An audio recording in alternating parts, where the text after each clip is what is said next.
ब्रह्मांड, धरती, मनुष्य और भगवान एक शक्ति है जो संसार को चला रही है और समय समय पर इसका प्रमाण भी मिलता है। कहा जाता है धरती से ही मोक्ष के मार्ग भी मिलते हैं। इस वीडियो में अंत तक आप बने रहिए। भारत एक ऐसा देश है जहां हर दिशा में बसे हैं भगवान।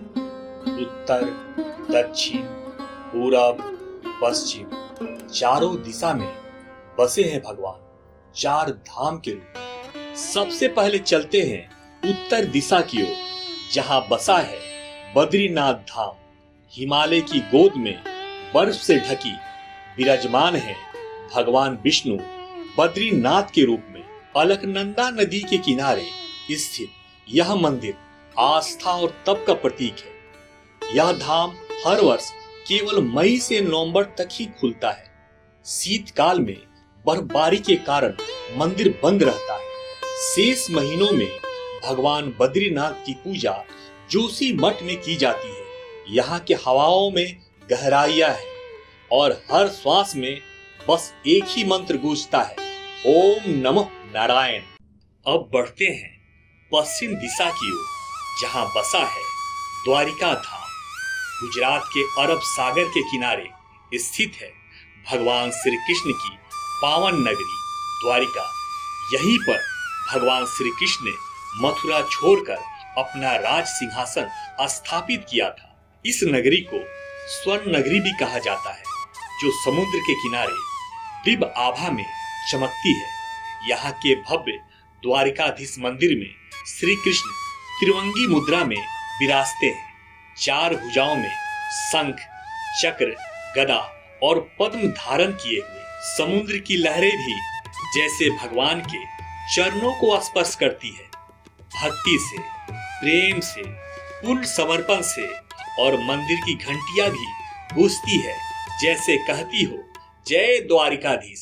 अब चलते हैं पूरब दिशा की ओर, जहां बसा है पुरी धाम, जहां भगवान विष्णु विराजते हैं जगन्नाथ के रूप में अपने भाई बलभद्र और बहन सुभद्रा के साथ। यहाँ हर वर्ष भगवान जगन्नाथ अपने भाई और बहन के साथ 3 विशाल रथ में विराजमान होकर नगर भ्रमण करते हैं। कहा जाता है जो व्यक्ति जीवन में एक बार भी भगवान जगन्नाथ के रथ को खींच लेता है, उसे कई जन्मों के पुण्य प्राप्त होता है और उसका जीवन धन्य हो जाता है। यहाँ की हर श्वास में बस जगन्नाथ जी ही बसते हैं। जय जगन्नाथ। और अब चलते हैं दक्षिण दिशा की ओर, जहां बसा है रामेश्वरम धाम। तमिलनाडु के समुद्र के तट पर स्थित यह धाम वो पावन भूमि है जहां भगवान श्री राम ने लंका विजय से पूर्व भगवान शिव की पूजा की थी। यहाँ के प्रमुख मंदिर है रामनाथ स्वामी मंदिर, जहां विराजमान है ज्योतिर्लिंग के रूप में भगवान शिव। रामेश्वरम एकमात्र ऐसा धाम है जो भगवान शिव और भगवान विष्णु दोनों की भक्ति का संगम है। यहाँ पहुंचकर मन कह उठता है जय श्री राम, हर हर महादेव। ये चारों धाम 4 युगों को दर्शाता है। बद्रीनाथ सतयुग को, रामेश्वरम त्रेता युग को, द्वारिका द्वापर युग और पुरी के जगन्नाथ जी कलयुग को। इन चारों धामों की स्थापना आदि शंकराचार्य ने की थी।